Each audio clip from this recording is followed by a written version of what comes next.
Welcome back to Fantasy Football Today, presented by BetMGM. Make it legendary. I'm Jamie. That's Dave. That's Heath. We're looking at the wide receiver rankings for week number 7. A couple of injury updates. You can show the rankings 1 through 12 as we go through some of these injuries. But we're getting reports that no Terry McLaurin and no Deebo Samuel at practice for the Commanders on Wednesday.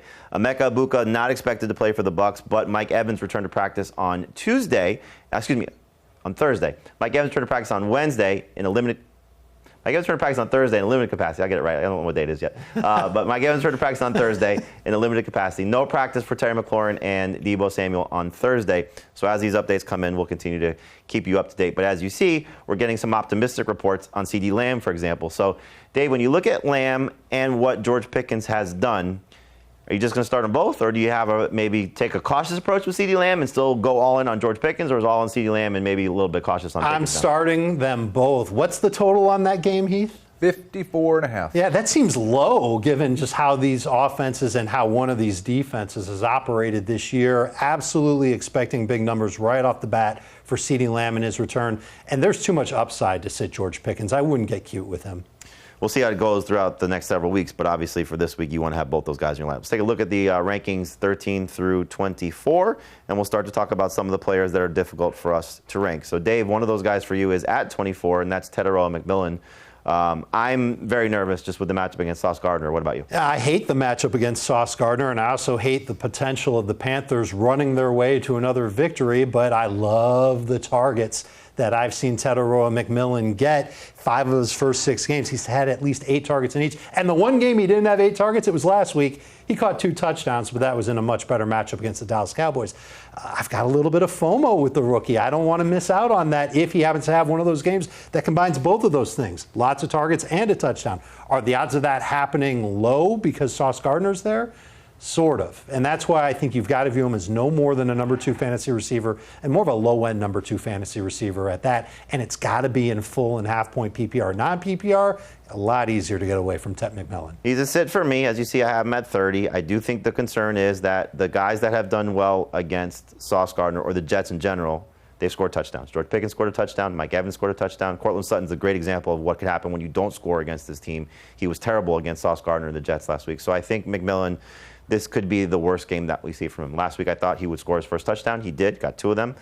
Again, is he going to score? We have 5 games of that where him not finding the end zone. And maybe Jalen Coker comes back, and that could be another guy that Bryce Young leans on. So I would try to get away from McMillan, but I understand the hesitation to do that because he is Who are still some receivers, so if you don't mind me asking? Well, I'll tell you, the guy that's tough for me to rank is Kendrick Bourne because we get George Kittle coming back. We're waiting to find out about Ricky Pearsall. We don't know about Juwan Jennings. I think any of the receivers come back, it makes it tough on Bourne, and it's a really good Falcons secondary. Heath, you talked about this earlier in the week, that we just maybe have looked at this and said, okay, they're not that great. Team struggle against them. They now have enough out there that we see that this is a pretty good team. And A.J. Terrell, if there is no Ricky Pearsall or Juwan Jennings, well, this is where he's going to go.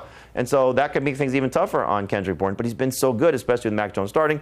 Will Brock Purdy continue to do that? I think you just got to look at him as number 3 receiver. But I do think that there's more upside based on the volume for the 49ers, for Kendrick Bourne, for me at least, comparatively to Tetairoa McMillan. Heath, the toughest guy for you to rank is Matthew Golden. We saw last week, coming off a bye. We like this for rookies. Come off a bye, play well. Well, his best game to date in terms of fantasy production. How's he going to do in this, what should be a good matchup against Cardinals? That's the thing, is I think the rookie breakout is coming very soon. It's like, is it this week? Is it next week?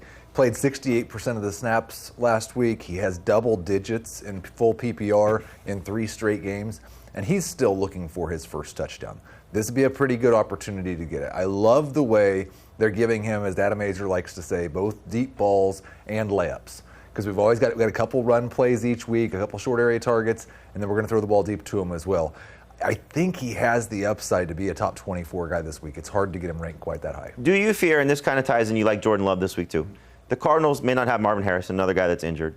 The running game right now is suspect clearly with Bam Knight and Michael Carter. Like, they may not score against the Packers.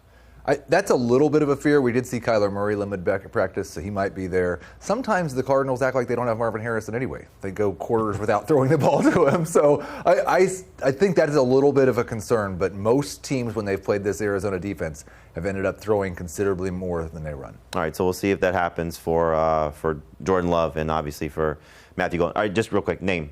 Dobbs, Golden, who are you starting? I'm Golden. Golden over Dobbs, okay. For me, I'd be Dobbs, but I get it. Dave, for you, you're starting.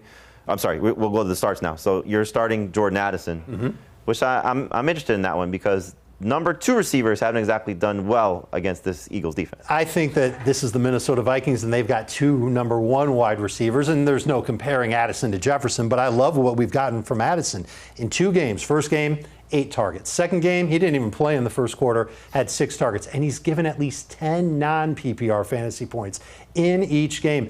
And I've got some questions about the Philadelphia secondary, including Quinyon Mitchell. If he plays, is he at 100%? Who's going to play opposite him? Is Quinyon Mitchell going to be on Jefferson, or is he going to be on Addison? And I know that Carson Wentz not at 100% himself. I'm expecting him to start as of now. I would make a change on this if it's J.J. McCarthy, but the offensive line for the Minnesota Vikings is getting healthy. They're going to have a lot of starters back for this game. It encourages me that both wide receivers, Jefferson and Addison, can be good this week. All right, hopefully you're right, because the only good number 2 wide receiver against this team has been Davante Adams. And, whether you want to say Davante Adams is still the same guy, but he's the only good number 2 guy. Number 1 guys have killed this team. Number 2 guys, though, have kind of struggled. Heath, for you, it's Chris Olave this week, and he's just been kind of quietly very good. Quietly very good, and this might be a chance for him to be loudly very good. He's averaging over 10 targets per game. The Chicago Bears are giving up more than 2 fantasy points per target to opposing wide receivers.